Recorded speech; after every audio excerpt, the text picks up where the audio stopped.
Good morning, सुप्रभात, केम छो, सलाम। उम्मीद है आप सब लोग बेहतर होंगे, अपना ध्यान रख रहे होंगे। हम लोग जो है भोपाल में धीमे धीमे जो है वो सेट होने की कोशिश कर रहे हैं।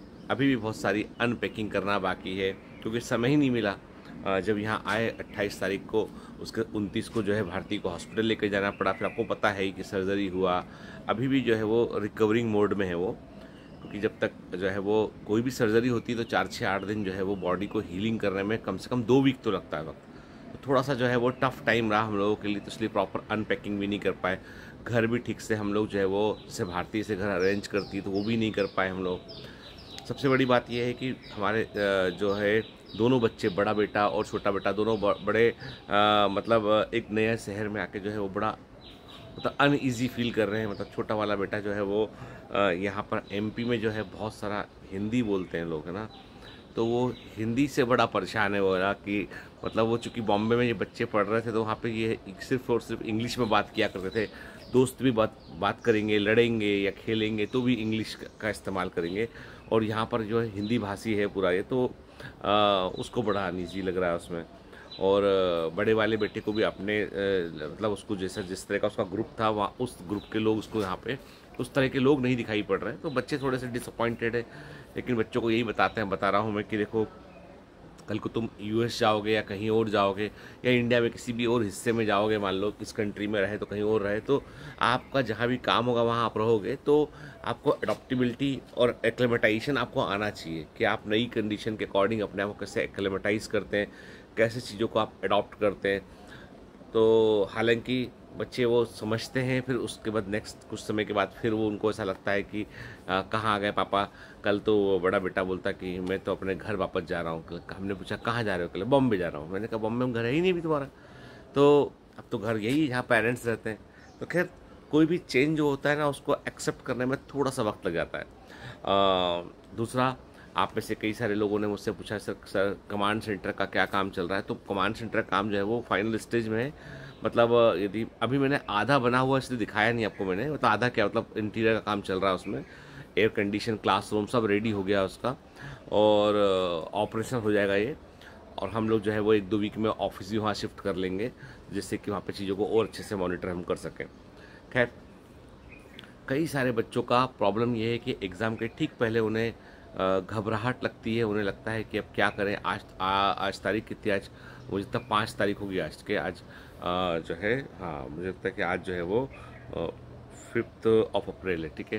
तो हार्डली अब देखिए, अब 5 मई को आपका एग्ज़ाम है, तो मतलब आपके पास तो बहुत कम दिन बचे हैं अभी, ठीक है।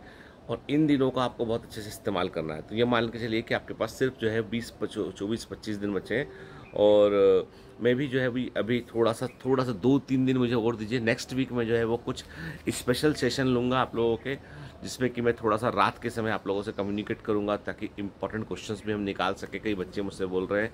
और दूसरा, इसके अलावा मैं आपसे यही बोलूँगा बेटा कि ये समय जो होता है ना, इस समय में बहुत ज़्यादा सोचना नहीं आपको। आपको ये सोचना है आपको कि आपने जो अब तक पढ़ा है उसका कैसे बेहतर इस्तेमाल हम कर सकते हैं।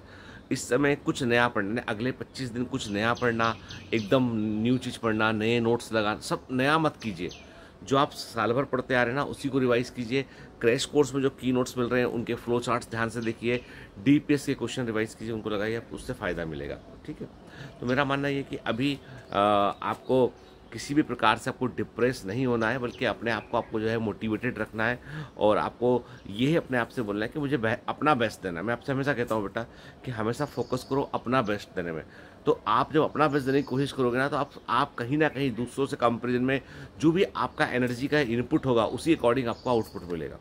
एंड सिद्धांत सिंपल सा ये है कि जो तुमने बोया है वही तुम काटोगे। जो तुमने एफर्ट किए हैं उसी के अकॉर्डिंग तुमको रिजल्ट मिलेगा, ठीक है। ये हमारा नया घर है।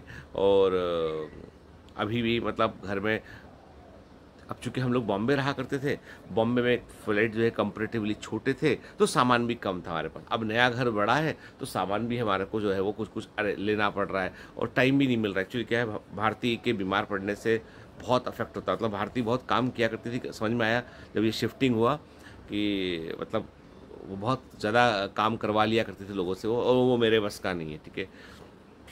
खैर जो भी है, मैं यही बोलूँगा आप लोगों से कि आप सभी लोगों को मैं थैंक यू वेरी मच बोलूँगा। आपकी शुभकामनाओं के चलते ऑपरेशन ठीक रहा और वो 2 दिन में हील भी हो गई, ये ठीक हो मतलब कंपैरेटिवली नॉर्मल हो गई। वो तो बड़े बड़े दर्द में थी वो भारती कई दिनों से।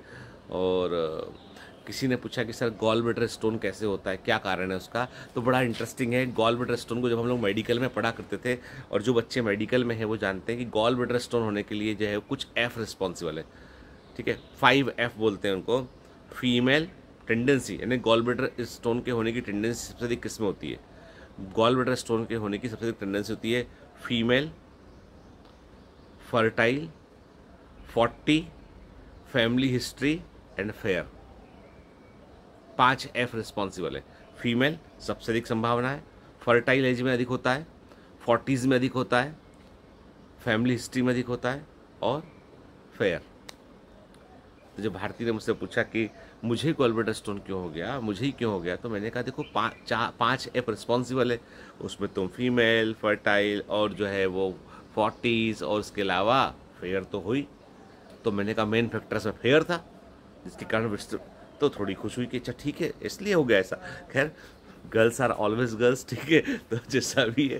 तो हालांकि रंग से जज नहीं करते किसी चीज़ को, कलर जो है वो आपको पता ही है कि जेनेटिक्स के चलते कलर जो होता है ना, वो तो मेलानिन पिगमेंट की मात्रा का कम या ज़्यादा होना होता है, ठीक है ना। चलिए पढ़ते रहिए, मेहनत करते रहिए। छोटा ही वीडियो रखूँगा, कोई अपलोड करने में दिक्कत होती है, इंटरनेट लगा नहीं हमारे यहाँ पर, अब आजकल लग जाएगा। तो all the best, bye bye.